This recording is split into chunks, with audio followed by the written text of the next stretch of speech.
Welcome to the G5 Hive and our next installment of our Worker Bee series, where we deep dive the G5 college football landscape with the folks that know the teams the best. If you're watching us on YouTube, please hit that like and subscribe button. And if you're listening to us in podcast form, please rate and review.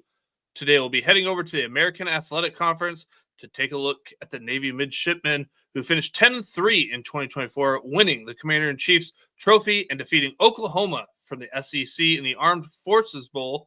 They wrapped up their 2025 spring practice with their open practice on March 22nd, and we have a special guest joining us today. He is the publisher of the Mid Report covering Navy athletics on the On3 network. He is Mike James. Mike can be found on X at the Mid Report. Welcome to the show, Mike. Finally, someone's giving me the introduction I deserve, and I appreciate that. Let's do this.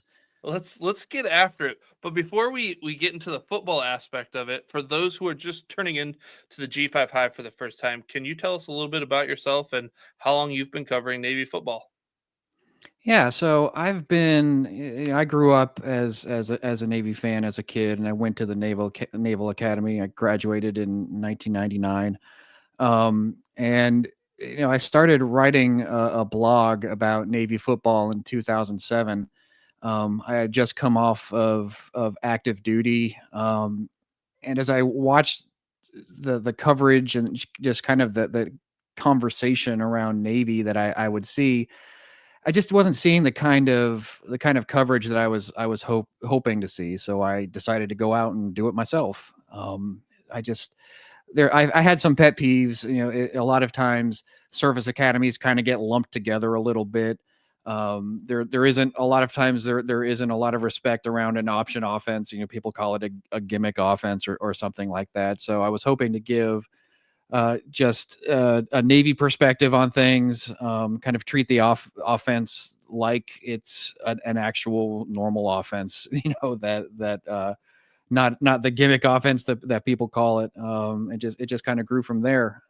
Rivals reached out to me in 2016 to start a Navy site with them, and I moved over to On3 with the recent On3 purchase of Rivals, and here I am.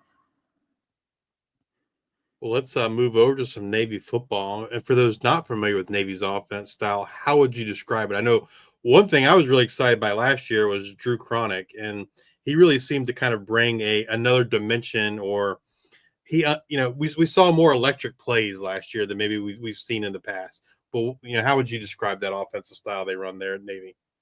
Yeah, it's interesting. So the way Drew Cronick labels it, he calls it the millennial wing tee.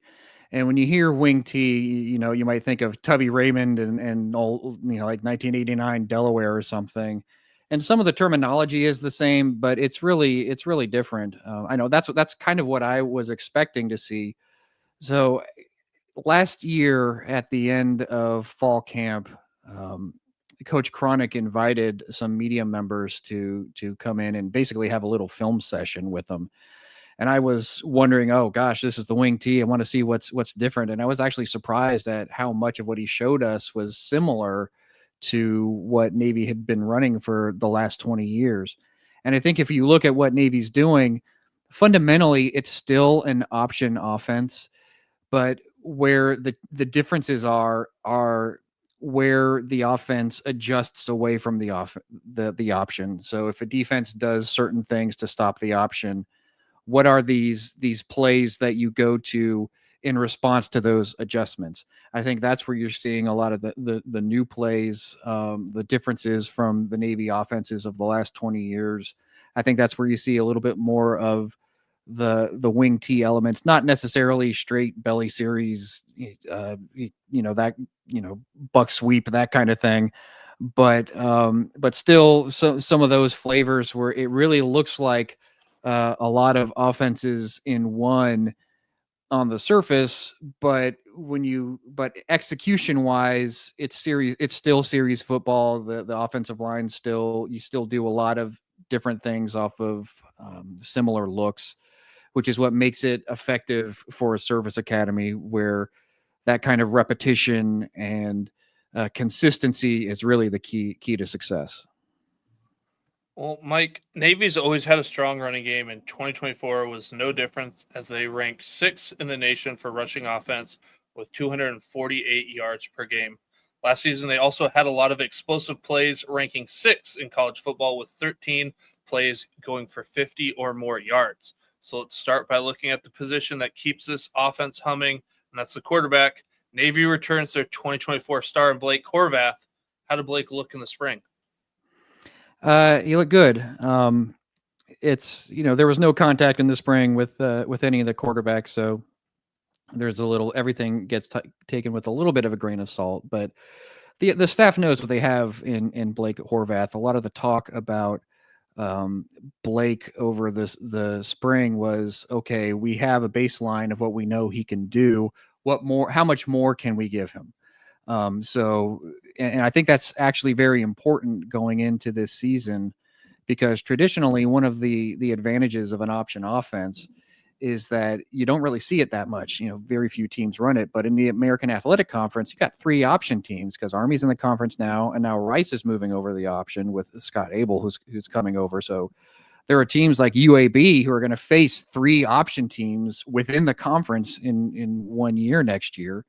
So they're going to be prepared. So you need to have those wrinkles, have those things that you can move to kind of show defenses that they might not expect. And that's where Blake Horvath's experience come in.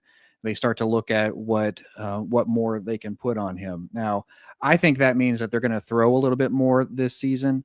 When you talk about what more can you give Blake Horvath, they're not talking about how many different ways can he hand the ball off. They're talking about the passing game. So I think that's one way that I think coming up this season, you might see a little bit more of that. But I think just in terms of what Blake brings to the table, he can run, he's got 4.5 speed. He was a little bit injured in the second half of last year, that he had a rib injury that kind of hampered his passing a little bit over the second half of the season. But if he comes in healthy, I think you have the potential to see the offense open up a little bit. I mean, we're talking relative here. You might have between 1,500 and 2,000 yards passing. We're not going air raid here, but for a Navy team, that's a big deal. I mean, Navy hasn't had a 2,000 yard passer in like 30 years, so I think you might see a little bit more open up, and I think the confidence in the quarterback and having Horvath coming back is a big part of that. So what are the expectations around Blake heading into the 2025 season?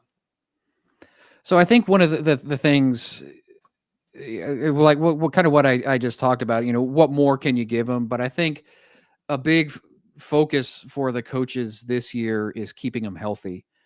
At the second half of the last year, he was injured. He had that rib injury that limited him. But if you look at the ECU game, Braxton Woodson got the start, and he had a kind of a rough first half, but you could almost kind of see towards the end of the second quarter when a light kind of went on and something clicked with him and he started to move the ball. And Navy ended up winning that game in a blowout after not doing much of anything in the first half. The coaches have actually looked at Braxton Woodson this spring as trying to figure out ways to get him more involved in the offense, maybe give him a series per game, not just in garbage time, but actually like a meaningful series over the course of the game. I think that serves 2 purposes. One thing that does is it keeps Braxton Woodson engaged and ready to go in for the offense. But I also think it takes some wear and tear off of Blake. If you can spare him a series or 2 per game worth of hits, that just keeps him healthier and fresher towards the second half of the season. And if you really look at Navy's schedule, that November is like you got some heavy hitters over the second half of that schedule. You're going to have Notre Dame, you're going to have USF, you're going to have Memphis on Thanksgiving. These are the games that are going to determine both Navy's place in the national landscape and also their place in the conference race. So the more you can do to keep Blake Horvath fresh, the better Navy is going to be over the course of the season. Well, moving over to the other part of the running game, that's the running back room. The midshipmen return their top running back in Alex Texa and their top snipe in Eli Heidenreich. How did Alex and Eli look in the spring? They were mostly held out during the spring, mostly precautionary. So you're going to hear this a lot from me over the course of this conversation, but there was the biggest focus for Navy in the spring was developing depth.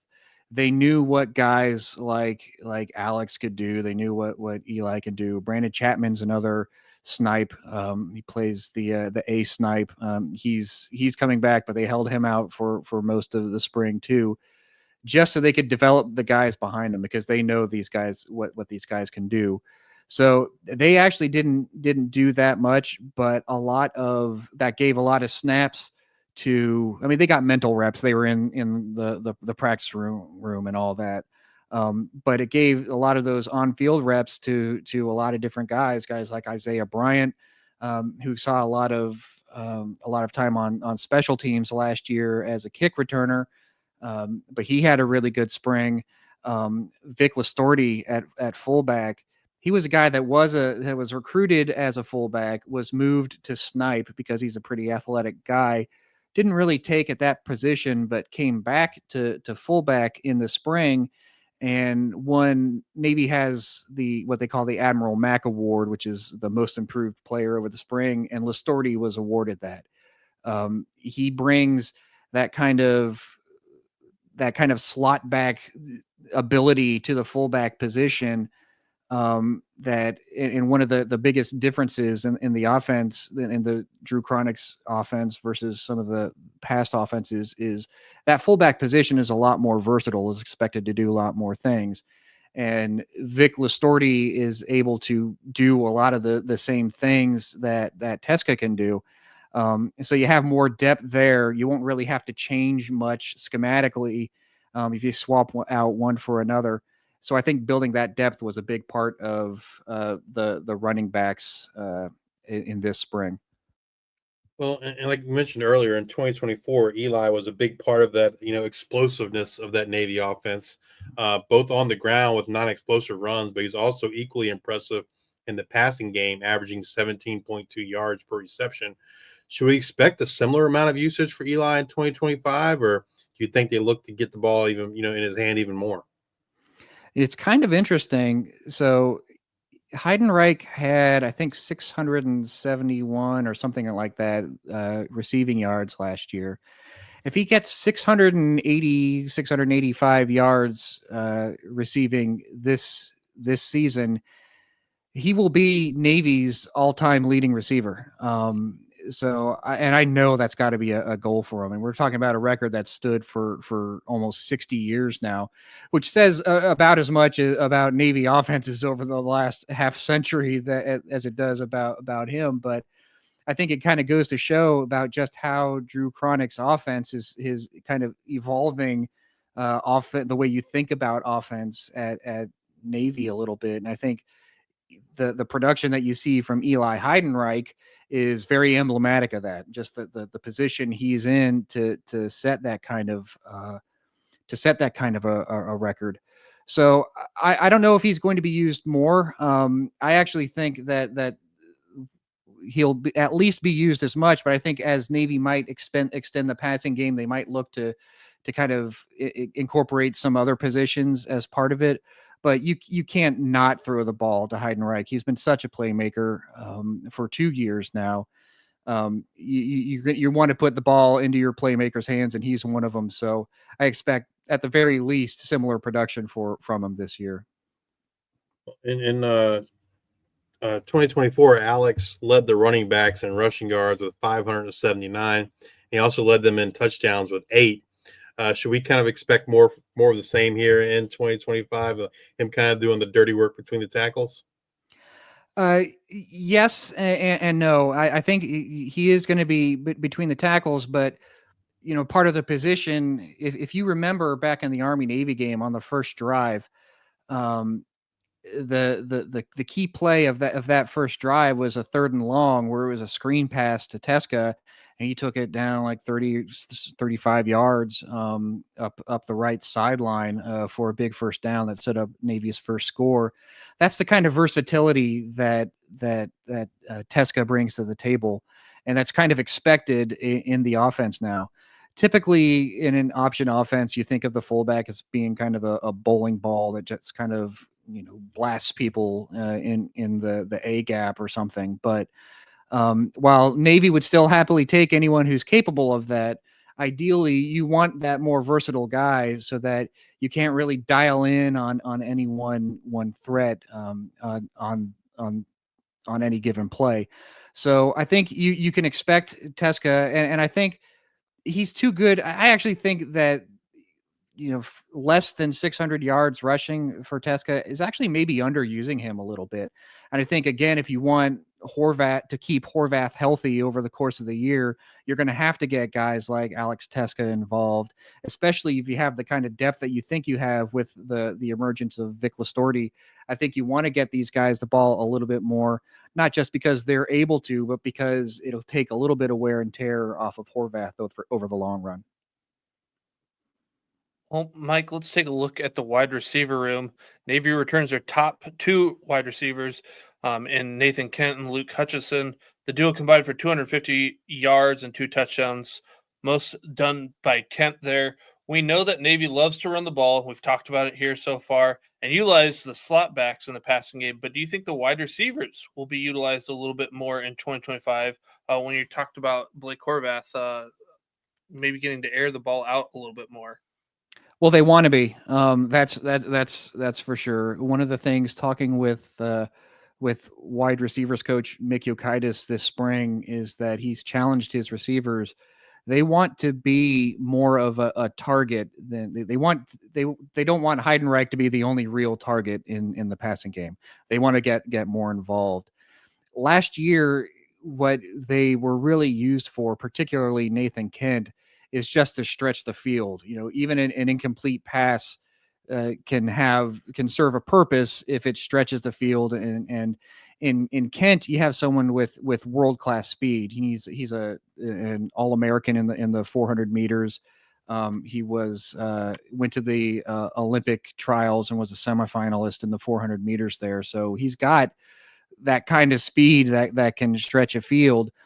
Over the course of the year, you actually saw him targeted a little bit more, being more than just a track guy and actually utilized a little bit as a wide receiver. Now, the problem with that in the spring is that he does run track, so he didn't participate in spring practice.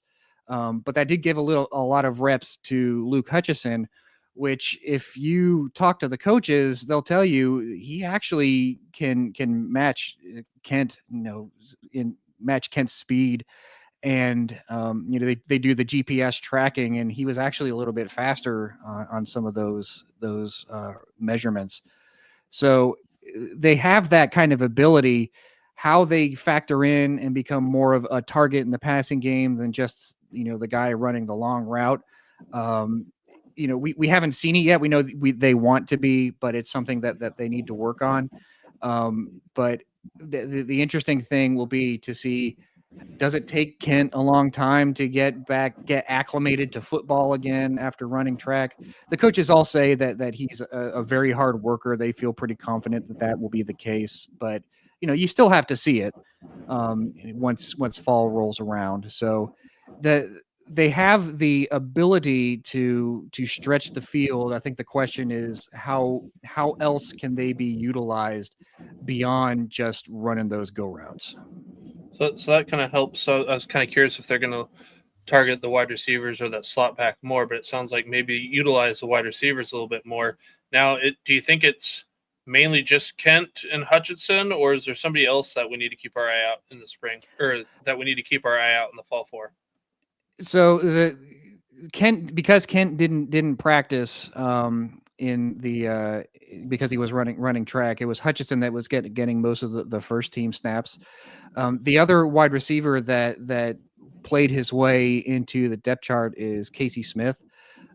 He really made the most of the reps that he got with the absence of Kent, and he made an impression really just for being consistent. He wasn't necessarily the fastest guy, but he was very consistent, had good hands. He'll get playing time. He'll get a chance to play. And obviously, when you're talking about wide receivers in this offense, blocking is still going to come first. And in Smith, you have a guy that's 6'4", 190. He's a big guy. He can get some leverage on some of these outside runs. So I think he'll have a chance. Casey Smith is a guy that you'll see. But in terms of the real playmaking, you're still looking at Kenton Hutchison as being your top options. Moving over to that tight end room, if you were to describe how the tight ends are utilized in this offense to someone that's never caught a Navy game, how would you describe it? Tight end is actually one of the more interesting positions on the team because for the last 20 years, Navy didn't have tight ends. Paul Johnson didn't believe in using tight ends. He was very much spread out. And it's just a question of personnel. He wanted to be able to send the same group of people out there and not have defenses adjust based on whether or not a tight end is coming in or out of the game.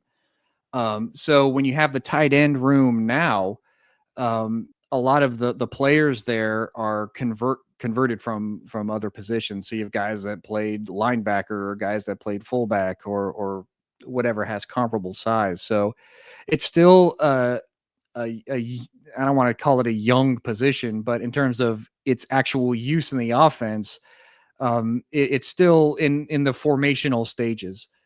But I think as the offense evolves, a big way it's going to evolve is with the tight end position.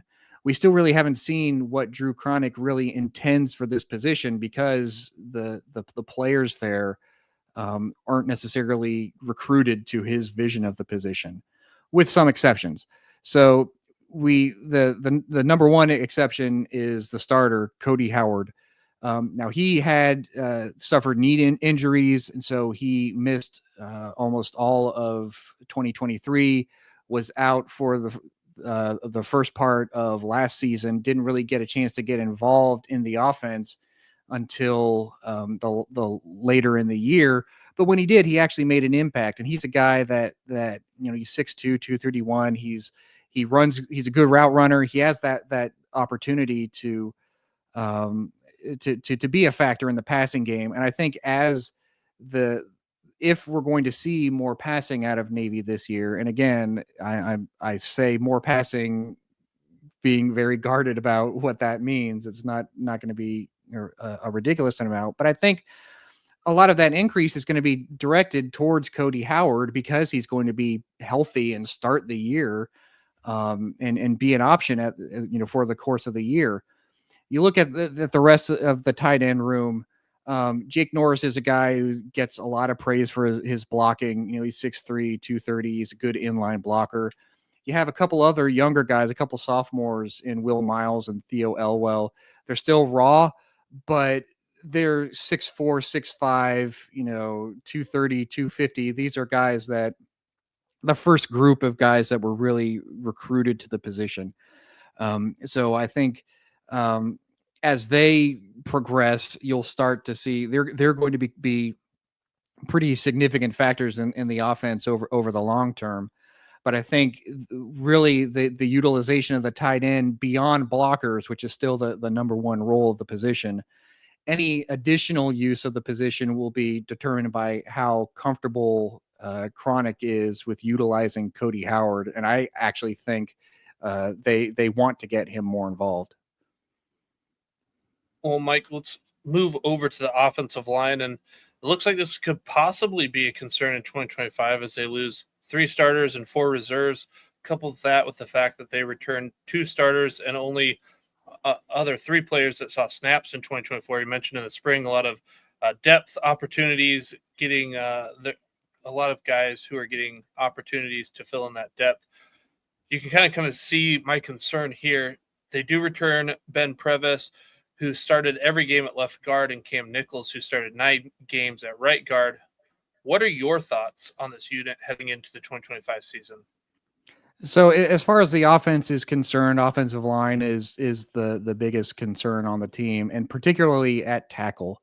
I think if you look at the interior line, Ben Purvis is, he's a returning starter. Hoke Smith is a returning starter. Cam Nichols started a bunch of games. They're actually going to move him over to center. They moved him over to the center in the spring, although it wouldn't surprise me if he actually moved around a little bit. But he supposedly had a really good spring. But the real concern is at tackle. None of the players on the 3 deep at either tackle position have returned this year. So there you have 5 sophomores and a junior on the 3 deep this year. So they're going to kind of have to get a drink from a fire hose to get started this year. But I think when you look at just the history of the coaching staff, I think they'll be able to find 5 guys who they can work with. Sean Crowley is at top of the depth chart right now at left tackle. He had a really good spring. Same with Connor Heater at right tackle. That the coaches were very, had a lot of good things to say about him too. But you start to wonder about the depth if anything goes wrong. Last year, Navy only started 6 guys on the offensive line. They only lost 1 guy. They lost Trey Cummings in the fourth quarter of the Temple game. That was the only real injury they had along the offensive line last year. And I think that's rare. It's hard to go without injuries at those positions over the course of a season. So you don't think that kind of luck you're going to be so fortunate in 2 years in a row. So if the depth gets tested, then you might have some issues. Physically, everyone is very confident in the tackles, but in an option offense, the tackles have to be some of the brainiest players you have. So the way the option works is that obviously you don't block everyone. You read someone who takes the dive, and you read someone who plays the pitch. And it's a lot of times it's the tackle on the play side that determines who those guys are. It's called the count. And number 1 is that dive key. Number 2 is the pitch key, and number 3 is whoever the run support safety is. And it's that the play side tackle who determines who's in the count. And not only does he have to determine who's in the count, but he has to communicate that to the rest of the line. And so communication on an offensive line is crucial, because they all have to be on the same page. And when they aren't, that's when you start seeing guys block the wrong guys. And that's when you start seeing things like chop block penalties, because you have 2 guys blocking someone got an assignment mix up. So it's a big concern, because tackle is such an important part of an option offense. But I think to start the season, Navy will probably be okay, but you wonder about the depth if you see any injuries over the course of the season. So, Mike, you mentioned this room being fairly young in terms of not a lot of snaps being played. Who does the offensive line look to as like their leader? So both Ben Purvis and Hoke Smith were actually singled out by the coaching staff this spring for their leadership. They actually sat out a lot of the spring too. They had some things to recover from when they were banged up. But again, it's a situation where the coaches already knew what they could do, so it was really important to maximize repetitions for everyone else on the line. But the coaches pointed out that just because they weren't necessarily taking snaps, they were like coaches on the, another pair of coaches on the field, helping the guys learn, getting them to guiding them along.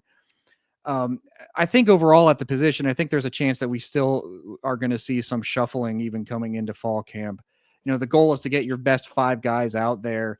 I think you might see some versatility with Cam Nichols. So he practiced at both guard and center this spring. There's Jake Polido is listed as the backup center right now, but the coaches really like him, and I think he got some playing time last year, and I think there's a good chance he might have a chance to to prove himself in the fall. And if he does, that might give you some flexibility to move nickels around, maybe shift around Hoke Smith or Ben Purvis. Maybe if the goal is to get the best 5 guys on there, maybe someone else can take a chance, get a chance to kind of cross train at tackle a little bit to help provide some of that depth.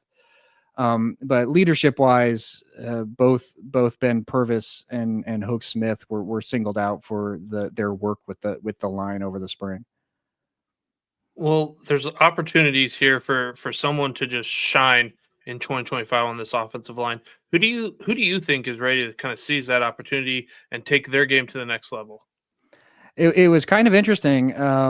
So the Navy SID actually sends has a series over the summer as in the lead up to football season called Meet the Mid, where all the players fill out like a little survey about and kind of introduce themselves to the broader world. And one of the questions on the survey is, who do you think the surprise player on offense is going to be?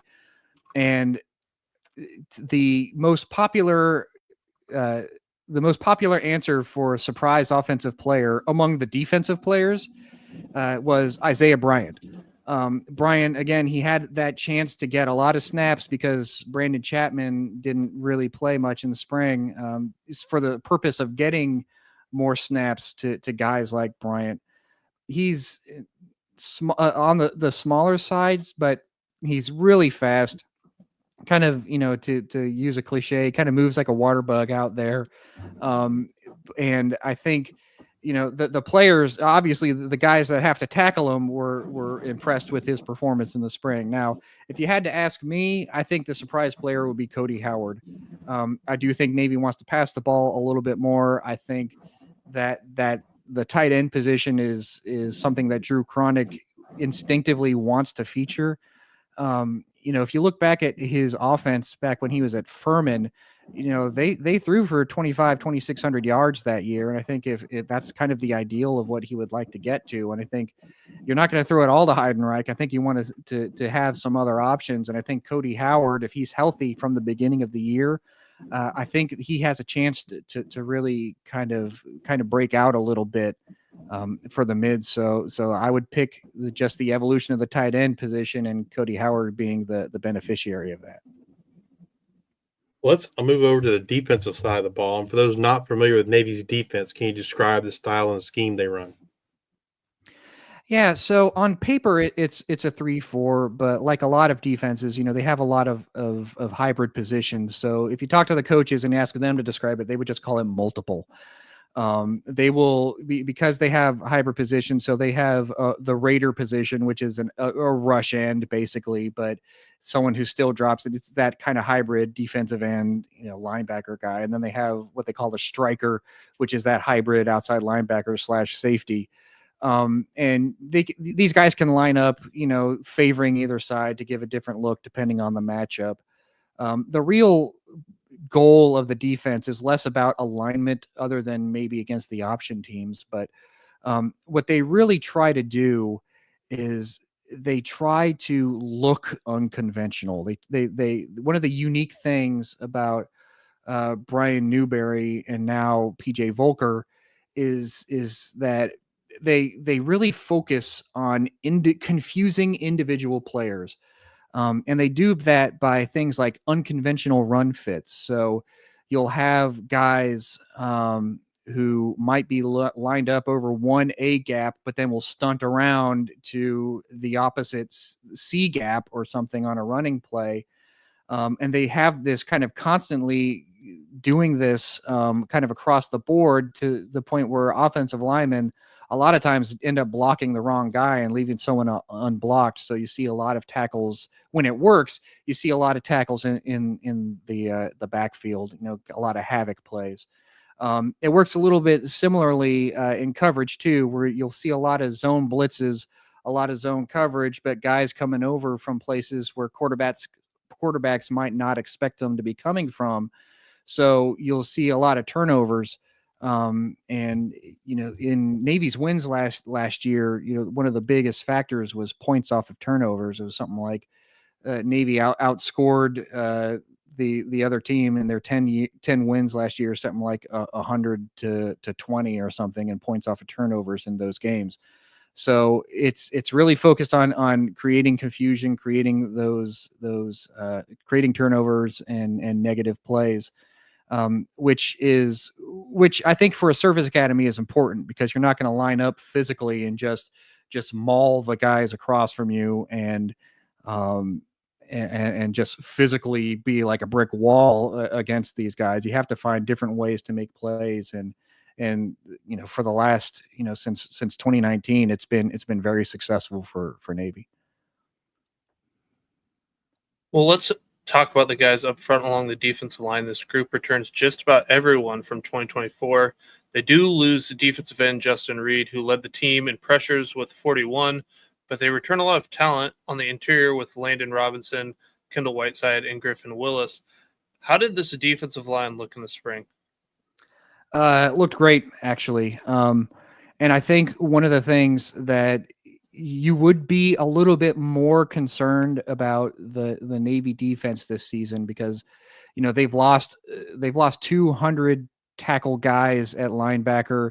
They lost all conference guys in the secondary, but I think you would be a lot more concerned about the Navy defense if they didn't have this defensive line coming back, because they are that good, and it starts really with the nose guard with Landon Robinson. Robinson is the kind of guy that you just don't see at service academies. He's really an athletic. The cliche is an athletic freak, but on Bruce Feldman's all freak team that he puts out at the beginning of every season, he's on it. And to give you a sense of the athletic ability that Robinson has, he averaged 30 yards per carry last year. He had two fake punt carries for like 64 yards. So he can move, and what it makes him such a unique fit in the defense that I just described, because he's strong enough to hold his own as a zero technique, but he's fast enough to stunt around and be an edge rusher almost. He's just so versatile, and you can drop him back on a zone blitz, and he can move. He's not just someone who's an anchor in the middle of the field. He can actually get around some. He's just a really unique player. But he's not alone. One of the biggest jumps that Navy's defense saw last year over the second half of the year was in their run defense, and it coincided with the introduction of Griffin Willis at defensive tackle. He was a huge factor in the run game, and was only a sophomore last year. He's back for his junior year, but he actually missed a little bit during the spring because of injury, and another defensive tackle, Kendall Whiteside, actually played so well that he's actually challenging Willis for that position. So it's not only is it talented, but it's deep, and it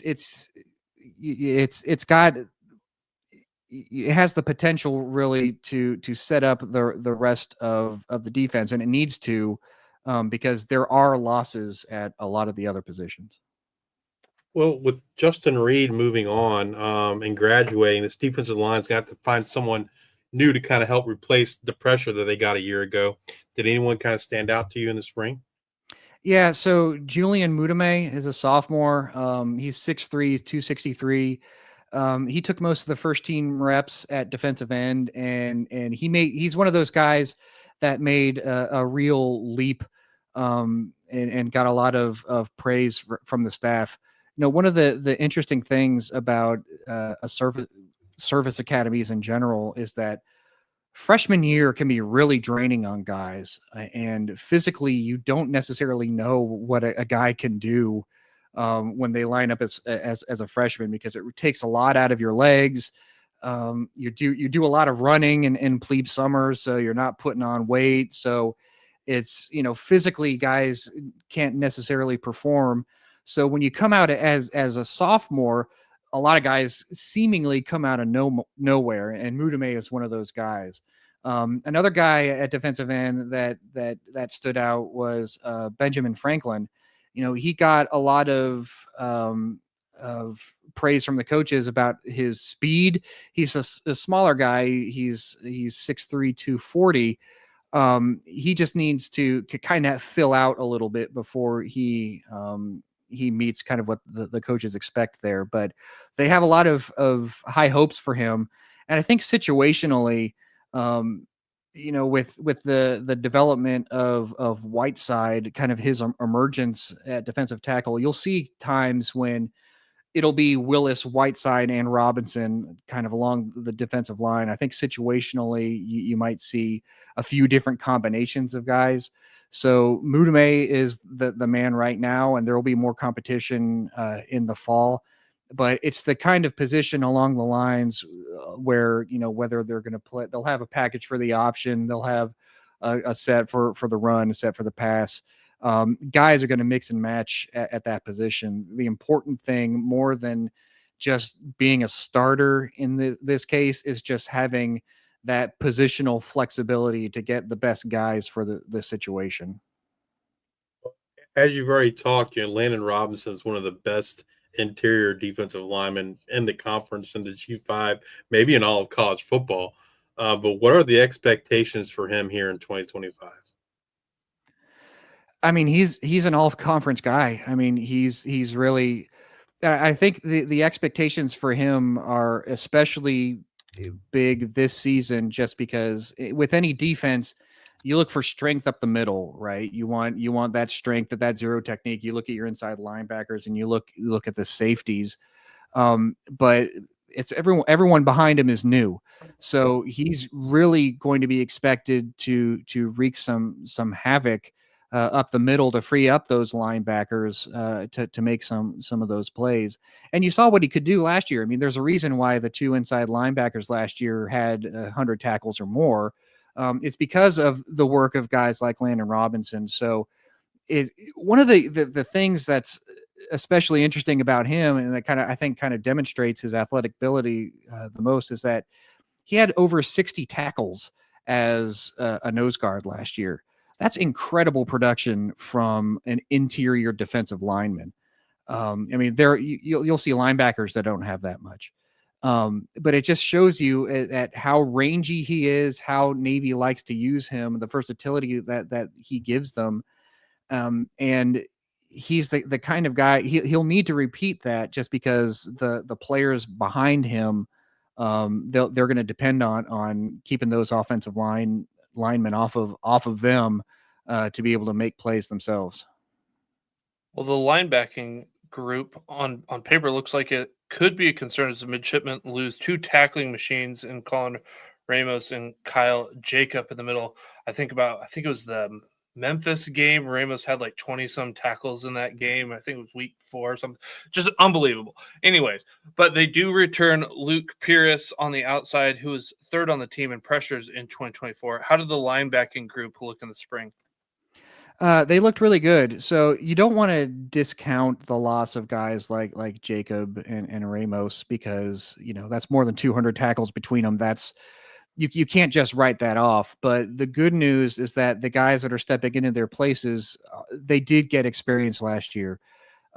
Job Grant is right now the starter at 1, and he's one of those guys that everyone has kind of been expecting to kind of step up at this point. 2 years ago, he won the Admiral Mack Award as the most improved player in the spring. He got a little bit of playing time in during the season, but obviously it was still Jacob and Ramos that took the bulk of the snaps. The same thing, though, on the other side, you have two guys. You have Mark Anthony Parker and Marcus Blazard. Both of those guys, physically, these are the guys. These are guys that you want to see in inside linebacker position. And they both got some playing time, so they're not coming in. They're not coming in without some experience, and it was good for them to get some of those, and it was meaningful too, especially if you look particularly back at the USF game last year. The week before USF played played Navy, they ran for something like 400 yards against Florida Atlantic, and they come in against Navy and they run for something like 70. And a big part of that was because Navy could rotate guys in like Parker and Blazer to help be more of a physical presence in the middle. They're a little bit bigger than Ramos, and they both had good games there, and they both came on even in the bowl game against Oklahoma. So these are guys, Parker is another one of those guys that where he did that as a plebe, which is really unusual because again, it's hard for a lot of freshmen to adjust to play such a physical position so early. So the coaches are really excited about him just because if he could do that as a freshman and knowing what freshman year is like at a service academy, just imagine what he can do physically as a sophomore. And even more importantly, is particularly with Parker, is how quickly he's picked up the defense. So the better he knows the defense, the faster he'll be able to play and recognize what he's supposed to do in any given situation. So inside, I think the coaches are feeling pretty good about Grant, the trio of, and it's not even just a trio. I mean, Coleman Colley is a guy that got experience last year. There's really 4 guys that they feel comfortable with, especially behind the kind of defensive line they have, that these guys will be able to step up and make plays. Now, on the outside, you're a lot more settled. You have Luke Paris. The one thing about Luke Paris, and he plays that Raider position, which is more of an edge rusher. He made a lot of plays more towards the second half of the year last year, but the coaches have kind of challenged him a little bit this spring to be more of a factor in the pass rush. So that's kind of his assignment this year. Then on the other side at striker, you have what the coaches are kind of calling, 1A and 1B in Jackson Campbell and Kenny McShann. They're both they're both capable of doing everything they need, but they have different styles. Campbell is more of that third safety type. He's a little bit more rangy in coverage, whereas McShann is a lot more physical. McShann is someone who came on a lot towards the second half of last year too, because he had been recovering from some injuries and some setbacks. He's a guy that the other players really look to as being one of the toughest players on the team. I think between the two of them, you have some situational flexibility where you can kind of put in the right tool for the job, depending on if it's a running or pass situation. But striker is a position of depth for Navy. So overall, I think the coaches are feeling pretty good about the linebacking core. Well, this secondary takes a hit as starting safeties Rowan Lane III and Mbidi Williams Jr., as well as cornerback Deshaun Peel, have graduated. Despite those losses, this room looks to be in decent shape as they return Andrew Duhart at corner and Giuseppe Sessi at safety. What should we expect from this secondary in 2025? Secondary is really interesting, both in terms of what they lost and the potential of what's there. You can't discount the loss of the safety. So you lose Ray Lane. He gets drafted by the Jaguars. You lose Mbidi Williams. They're both multi-year starters. Deshaun Peel, he's an all-conference cornerback. He's a multi-year starter. You can't necessarily just dismiss that. But at the same time, the coaches are really excited about what they have there, particularly at cornerback. It was really interesting. So I live in Jacksonville, and Coach Newberry came down here to talk to the Alumni Association down here and gave a little chat about how the spring went and how some of the players are developing. And he could not stop talking about Justin Ross, who is a sophomore cornerback. The point that he made there was that a lot of times, and this, I'm going on a tangent here, but the transfer portal has changed things so much across college football that it's really limiting opportunities for high school guys, where so many teams are depending on the portal for players that they're not recruiting high schools as hard as they used to. And that's put Navy in a position where they're guys that used to have 10, 12 offers only are having 4 or 5 now. And so it puts Navy in a position to, since they're recruiting only from high school, it puts Navy in a position to get guys that they didn't used to be able to get to Annapolis. And Coach Newberry pointed out Justin Ross as like example 1A of that kind of guy. He mentioned that they look for a certain profile in a player. Like if they had to design a guy in a lab, this is what we want this guy to look at. And they know they're not going to get him, but if in an ideal, that's what they want. But what they're saying now is that they're finding that they don't have to step outside of the profile for a lot of these guys. And Justin Ross, he's listed as the starter right now at the Boundary. He's 6'2", 185. He's got NFL size. The players rave about him. The coaches rave about him. And that's very unusual for service academy coaches to talk about guys that young who haven't stepped on the field yet, just because it is so difficult to come through as a freshman where you don't know what to expect going forward. So the amount of praise they're giving him, he has a lot of expectations on him to step up at the cornerback position. But at the same time, you have a guy in Ira Oniha, who is kind of what Justin Ross was last year. He's a guy, he's 6'1", 183. He's was described as the team's best cover corner and actually won a starting spot coming out of the fall camp last year, but he suffered a hamstring injury and never really got going. He did make some plays towards the second half of the year, had a big interception in the USF game towards the end of the first half that set up a touchdown. He's a guy that now that he's completely healthy, you look at two guys like Justin Ross and Ira Oniha, who physically are exactly what Navy wants at cornerback. But now you have a weird situation where you have Andrew Duhart, who is the one returning starter in the defensive backfield. And you need someone who's the only senior back there. You need someone who has that kind of experience to kind of anchor the unit.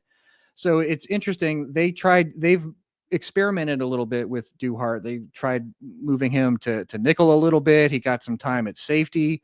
So I think he's going to be an X factor a little bit. They'll move around him and I think he'll be a situational guy.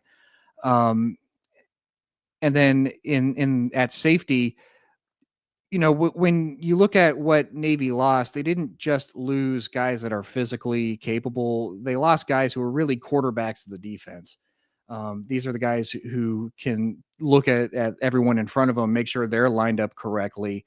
And that's hard to replace. So I think that's actually probably the biggest concern on the defense right now. That being said, the coaches were had a lot of good things to say about Giuseppe Sessi. In fact, Brian Newberry said that he was concerned about the position before the spring, but he didn't have that concern anymore coming out of it. I think the important thing for Sessi is that when you have a guy like Ray Lane, gets drafted to the NFL, was responsible for a lot of turnovers, made so many plays, you kind of get pressured to fill those shoes exactly, but he doesn't really need to do that to be successful. He just needs to do his job. And I think if you look across the defensive backfield, you have guys who can do their job if they stick to that and don't feel pressured to fill in for all the losses. But it is a concern. You lose that much experience in the backfield. You can't write that off. But the coaches feel like they all had a good spring. Sessi in particular earned a lot of praise. I think cornerbacks are good. I think because the safeties are expected to participate so much in the run game, you have to keep an eye on that. But the coaches feel pretty good about what the safeties did this spring. So there's still some optimism there. Well, Mike, if you had to pick a defensive player to have a breakout type season in 2025, who you got?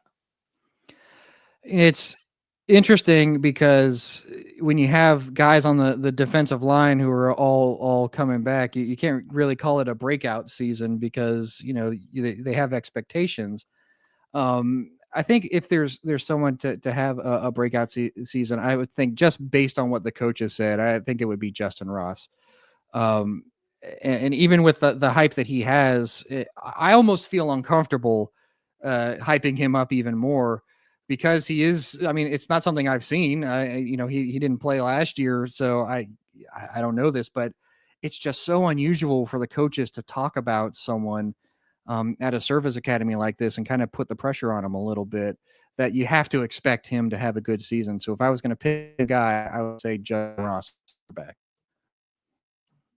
All right, we've talked some offense, we've talked some defense. Let's move over to the special teams. How are those units looking, and are there any concerns?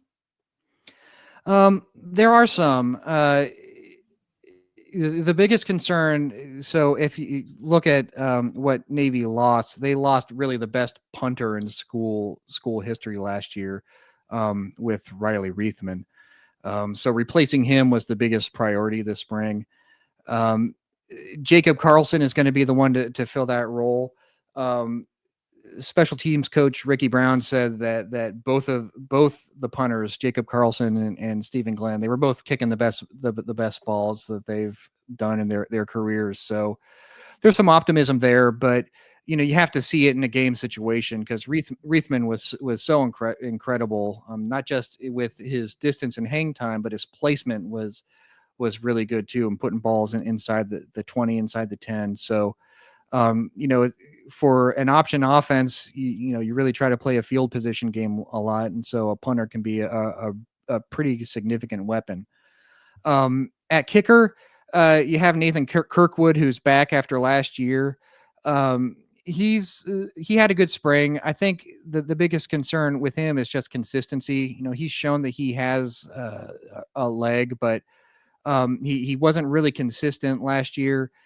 At a service academy and at Navy, you go for fourth down a lot, so you don't try to kick too many field goals, but obviously there are situations you're going to want to kick a few.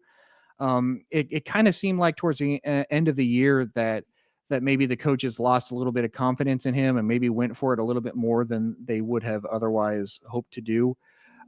So if he can gain a little bit of consistency, I mean, the leg is there. He has the distance, and he can.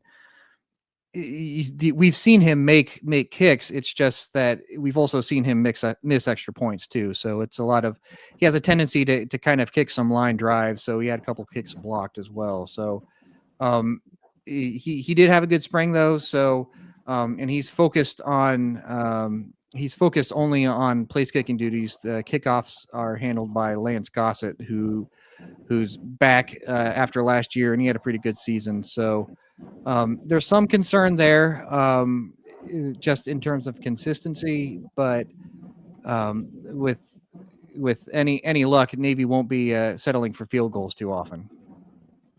Well, Mike, now that spring practice is over and we're just about ready to head into summer workouts, which position group or groups do you think is the most concerning heading into 2025? I would say probably tackle. I think that's probably the top position of concern.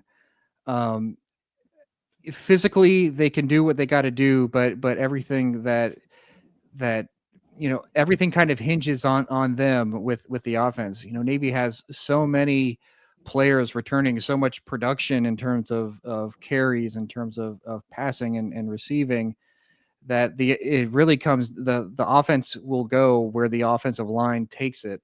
And I think it's so unusual to lose that much in a given year. I mean, no one from the 3 deep on either side is back at tackle. So I think that's going to be the key to the offense this year, because even with everything that Navy's lost defensively, this isn't the first time this has happened. Every year it feels like Navy loses someone, like, oh, how are they going to replace Diego Fago? How are they going to replace whoever? And they always tend to. I think the defensive coaches have kind of established themselves since they came on board in 2019 as being able to put a good product out on the field. But the offense is still pretty new. You still have guys learning it. None of the players have more than one season in this system. So you're going to need guys who are going to have that learning curve. So I think it really comes down to, if I had to pick one position, it would be that tackle position. What do you think the main strength of this 2025 team will be? This is going to sound kind of cliched, but I think the biggest strength of this team now compared to last year, and really it's building off of last year, is actually learning how to win and just kind of the mental side of things. If you look at last year, so Navy goes 10-3 last year, but if you look at those 3 losses, they get out to a 6-0 start, then they go to Notre Dame, and they just get smacked. But I don't want to not give Notre Dame credit, because Notre Dame is clearly a championship caliber team. But a lot of the mistakes in that game were completely self-inflicted. You had, I think six turnovers, and it was stuff like punts bouncing off of shoulder pads, and just fumbled snaps, and just these mental errors. And Brian Newberry, after the game, said, I think maybe the spotlight got to us a little bit there. Then you follow that up in the next game against Rice, where Rice was a struggling team, and Navy just lays an egg. So it's like the Notre Dame game. Notre Dame beat them two games in a row. And then later in the season, you have another high-profile opportunity when Tulane comes into your house with a spot in the conference championship game on the line, and Navy gets shut out. Now, granted, Blake Horvath gets hurt in that game, but it still wasn't a good performance either way. So you look at what happened in those games; they were big opportunities, and Navy didn't live up to them. But after that, you look at what followed after that. Navy has to go on the road, had a Black Friday game at East Carolina, didn't have Blake Horvath, struggled in the first half, but in the second half, they really came alive and rallied behind Braxton Woodson. That shows some growth. Then you play Army. That's the biggest spotlight game of the year, and they played maybe their best game of the season in a situation where they had a similar situation where they played their worst game of the season back in the Notre Dame game. Then you look at the bowl game, you go down 14-0 to a team like Oklahoma, where even if you have guys sitting out, it's still SEC talent. It's still Oklahoma. Physically, it's going to be a tough game. You get down 14-0 and then fight back to take a 21-20 lead and hold on to it by defending a 2-point conversion at the end and making a clutch play defensively at the end. This is how teams learn how to win games. Shows that kind of the things that they struggled with at the beginning of the year. They showed that they grew and overcame those things and was able to put it together at the end. Navy didn't win from 2020 to 2023. There was no one on that team from 2019, no one on that team that had experienced the kind of success that Navy for the better part of 2 decades had experienced. So Navy as a program really needed to learn how to win again. And I think in the second half of last season, you saw that. So going into this season with that experience behind them, I think that bodes well for their ability to handle these kinds of situations that they maybe didn't handle that well in the first half of last year. And with the expectations that they have and the opportunity that they have with everyone coming back, I think that's going to be the real difference in making them a conference contender. Well, Mike, you talked about the opportunity with all the guys coming back. What does success look like for the midshipmen in 2025? Success at the Naval Academy has always been defined by two things. You want to win the Commander-in-Chief's trophy, and you want to go to a bowl game. I think that's the baseline of success. Now, I mention that because I don't want to lose sight of that. There's a lot of expectations for the team with everyone coming back, particularly when you have guys like Horvath and Heidenreich and Teska coming back. You expect big things especially with an offense that, they're only in the second year of this offense. There's going to be room to grow. So you want to think that more is on the table. And it is, Navy should contend for the American Athletic Conference this year. And by virtue of that, they should contend for a playoff spot. But you don't want to lose sight of how hard it is to win at a service academy. So the baseline of success is Commander-in-Chief's trophy and a bowl game. And then if they can do more than that, then a special season, I think, is possible. We talked about winning the Commander-in-Chief trophy. It'll be at least a little bit easier. You get Air Force and Army at home. But then how about the rest of the schedule? Is there a point in this getting to a bowl game that you're like, this is the point of the schedule where we've really got to show out, or we're really nervous about, who's there? It's kind of interesting, and this is sort of a problem with college football in general now, is that who knows? I mean, no one expected Navy to win 10 games last year. And I think now when you have with the transfer portal, rosters are getting completely rewritten from year to year. So who knows who's going to be good or not over the course of any season, especially earlier in the year, where if you have transfer heavy teams, a lot of times those teams take some time to gel and really come together as a team.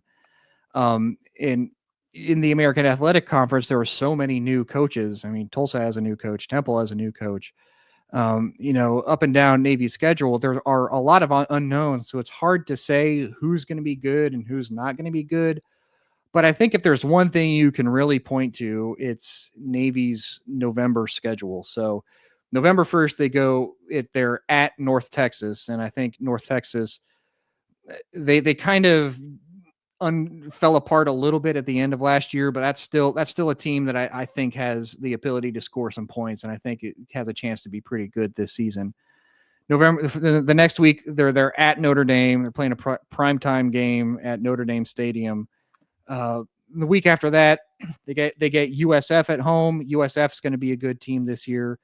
They have a week off, and then they play Memphis at Thanksgiving. And I think, if you're the American Athletic Conference, you try to work your schedule where you have your prime time, your best matchups at the end of the season to draw some eyeballs. And I think putting Memphis and Navy on Thanksgiving kind of tells you who the conference thinks is going to be contending. I mean, last year's Thanksgiving game in the conference was Memphis and Tulane. So how you have expectations for that game.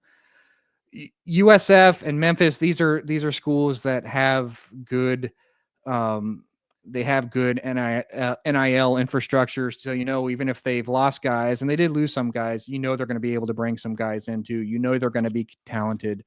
Either you're playing these guys at the end of the season, so they're going to have gelled a little bit as teams. They're going to be playing their best football by then.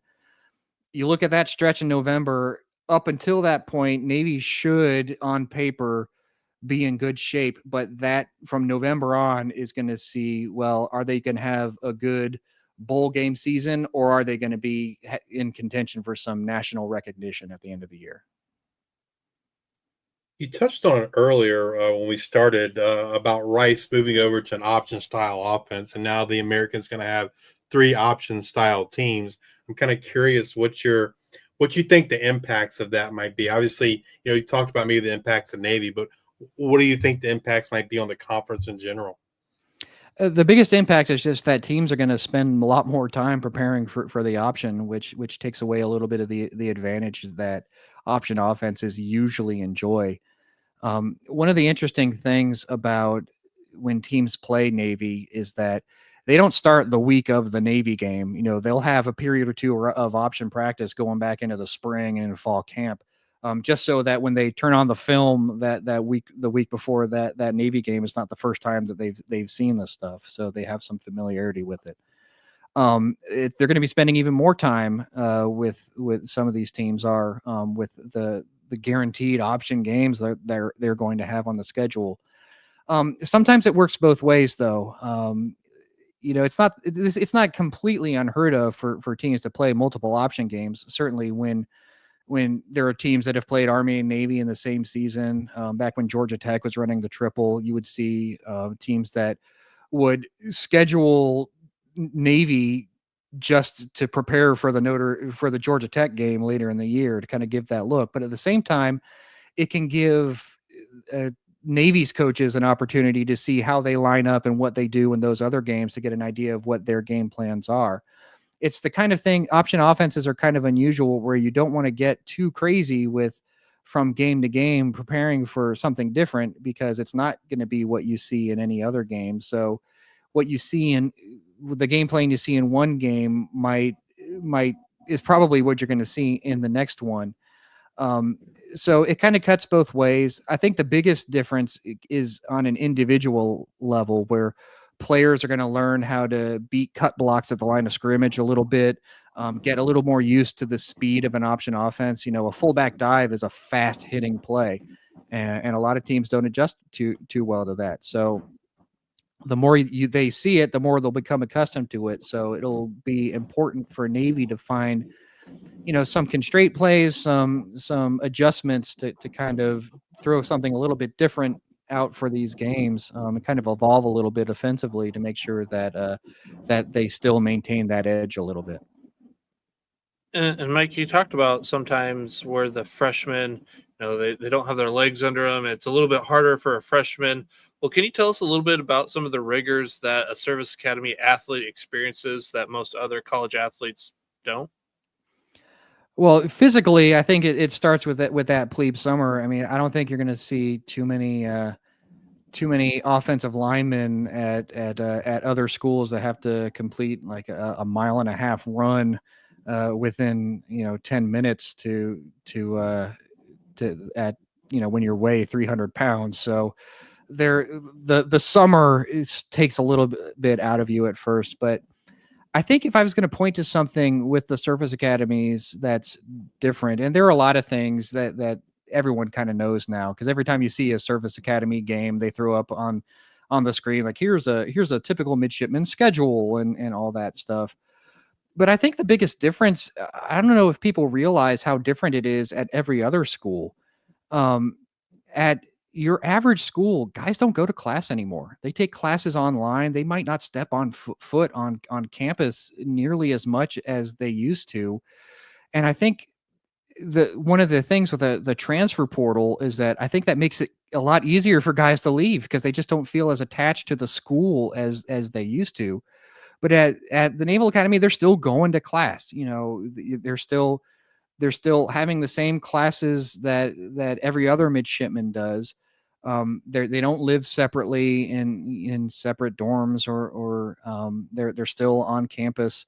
They're still really integrated into that life. Now, obviously, varsity athletes, they do have their schedules are a little bit different, just because of the time demands that Division I athletics carries. But it's unusual in that it's a lot closer, I think, to what people think of a typical college experience of going to class. And it's a lot closer to what people, I think, liked about college sports in their minds, what they think traditionally what college sports is supposed to be. So I think that's where the biggest thing is that connection to the school, that connection to the traditional college experience, which sounds crazy to say about a service academy being closer to a traditional college experience for an athlete. But I think now with the way things are with online classes and really the professionalization of college sports, the true college experience, the closest thing you get to it is something that you see at the service academies. Does Navy have a prep academy like Army does? Yeah. All 3 service academies have prep schools. And it's interesting with the prep schools. People think about it in an athletic context, but it's not really what the prep schools are there for. So in a broader sense, the reason why service academies have prep schools is kind of to be an equalizer. Service academies have a mandate to recruit nationally. They accept nominations from all 50 states. But as you know, I mean, we're all people who live in 3 different areas of the country. We all know school systems, the quality of school systems can vary significantly from place to place. And so even if a guy has good grades at one school system, they might not measure up to someone from a different school system. And so if you don't have that same kind of quality math background or maybe a verbal background that you need to get caught up on, you can go to the prep school, kind of get brought up to that level. And it serves as an equalizer. It can also be a place where you can, it helps the athletics programs, because when the Naval Academy looks at what they call the whole person multiple when they're evaluating who they want to admit, and grades are a big part of that, but so is leadership potential, so is athletic ability. The Naval Academy has a mission it's in the mission statement, to develop midshipmen morally, mentally, and physically.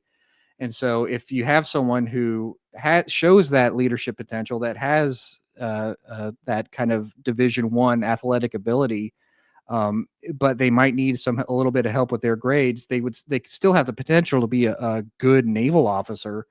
So you send them to the prep school, they get caught up on their grades a little bit, and it prepares them for the rigors of Naval Academy education.